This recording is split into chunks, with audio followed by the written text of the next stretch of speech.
తెలంగాణ మంత్రి సీతక్కకు మావోయిస్టులు హెచ్చరిక లేఖ పంపడం కలకలం రేపుతోంది.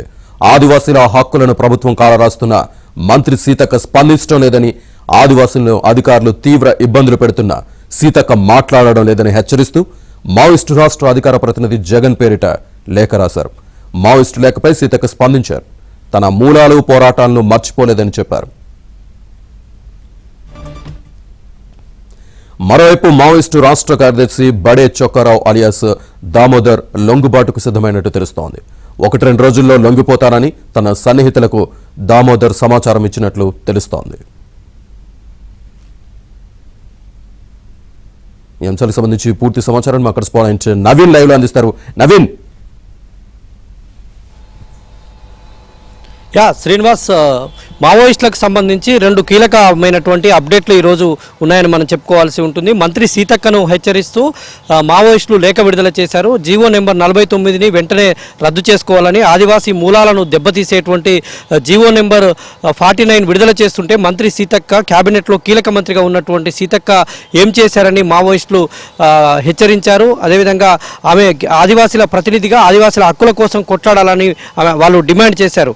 అయితే దీనిపైన మంత్రి సీతక్క స్పందిస్తూ తన మూలాలను, తన పోరాటాన్ని ఎప్పటికీ మర్చిపోలేదని, ఈ జీవోను వ్యతిరేకిస్తూ గతంలోనే తమ పార్టీకి సంబంధించినటువంటి ఎమ్మెల్యేలను, ఎంపీలను అందరినీ కూడా ఏకం చేసి దాన్ని రద్దు చేయాలని ఆమె పోరాటం చేసినట్టు, 15 రోజుల క్రితమే ఈ పోరాటం జరిగినట్టు ఆమె ఏబిఎన్తో మాట్లాడుతూ వెల్లడించడం జరిగింది. తర్వాత ఇటు మావోయిస్టు పార్టీకి సంబంధించినటువంటి రాష్ట్ర కార్యదర్శి బడే చొక్కారావు అలియాస్ దామోదర్ కూడా లొంగిపోతారన్న ప్రచారం జరుగుతుంది. ఎందుకంటే ఆపరేషన్ కగార్తో మావోయిస్ట్ పార్టీ కకావికలం అవుతున్నటువంటి నేపథ్యంలో ఈ కీలకమైనటువంటి మావోయిస్టులంతా కూడా చెల్లాచెదరైనట్టుగా మనం భావించాల్సి ఉంటుంది. ఎందుకంటే ఇప్పుడు మావోయిస్టు పార్టీకి సంబంధించి ఆపరేషన్ కగార్ తర్వాత కీలక నేతలు నంబాల కేశవరావు తర్వాత చాలామంది కీలక నేతలు హతులైనటువంటి పరిస్థితి కనిపిస్తుంది. అయితే ఈ నేపథ్యంలో మావోయిస్టు కొంత వ్యూహాత్మకత అవలంబిస్తున్నట్టు మనకు తెలుస్తుంది. ఫస్ట్ లొంగుబాట్లకు ఎక్కువగా మొగ్గు చూపుతున్నట్టు తెలుస్తుంది. ఈ క్రమంలోనే మావోయిస్టు పార్టీ రాష్ట్ర కార్యదర్శి బడే చొక్కారావు అలియాస్ దామోదర్ కొంత ఆయనకు సన్నిహితుల ద్వారా పోలీస్ అధికారులకు సమాచారం ఇచ్చినట్టు తెలుస్తుంది. ఆయన ప్రస్తుతానికి ఛత్తీస్గఢ్ సమీప అడవుల్లోనే ఉండి మా పోలీస్ అధికారులకు సమాచారం ఇచ్చి తను లొంగుబాటుకు ప్రయత్నాలు చేస్తున్నట్టు తెలుస్తుంది. అయితే తన లొంగుబాటును కూడా పోలీసులు స్వాగతిస్తున్నారు. తెలంగాణ పోలీసులు స్వాగతిస్తున్నట్టు సమాచారం. 1-2 రోజుల్లోనే మావోయిస్టు రాష్ట్ర కార్యదర్శి బడే చొక్కారావు అలియాస్ దామోదర్ లొంగిపోతున్నట్టు అయితే ప్రచారం జరుగుతోంది. ఈ 2 ఎపిసోడ్లు అంటే ఇటు మావోయిస్టులు సీతక్కకు లేఖ విడుదల చేయడము, ఆమె స్పందించడం, ఇటు మావోయిస్టు రాష్ట్ర కార్యదర్శి లొంగిపోవడం వార్తలు అయితే ఉమ్మడి వరంగల్ జిల్లాలో కలకలం రేపుతున్నాయి.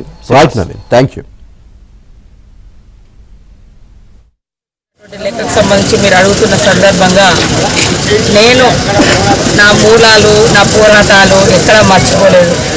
ఈరోజు మరి 48 జీవోకు వ్యతిరేకంగా మొట్టమొదట ఖండించి ఒక మంత్రిగా ఉండి ఆల్ ట్రైబల్ ఎమ్మెల్యేస్ తోటి, మా ఎంపీ బలరాం నాయక్ గారితో 48 జీవోకు వ్యతిరేకంగా అది రద్దు చేయాలి, అది అక్కడ ఉన్నటువంటి ఆదివాసుల జీవనాన్ని ఇబ్బందికి గురి చేస్తున్న ఉద్దేశంతో 15 రోజుల క్రితమే ట్రైబల్ వెల్ఫేర్ డిపార్ట్మెంట్ సంక్షేమ భవనం హైదరాబాద్లో ప్రతిపక్ష అధికార పక్ష ఎమ్మెల్యేలు, ఎంపీ, మేము మన బలరాం నాయక్ గారు మేమందరం కూర్చొని తీర్మానం చేసి ఫారెస్ట్ శాఖ అధికారులతో మాట్లాడి దాని మీద మరి చర్చలు కూడా అక్కడ కలెక్టర్ డిఎఫ్ఓ గారికి పెట్టడం కూడా జరిగింది.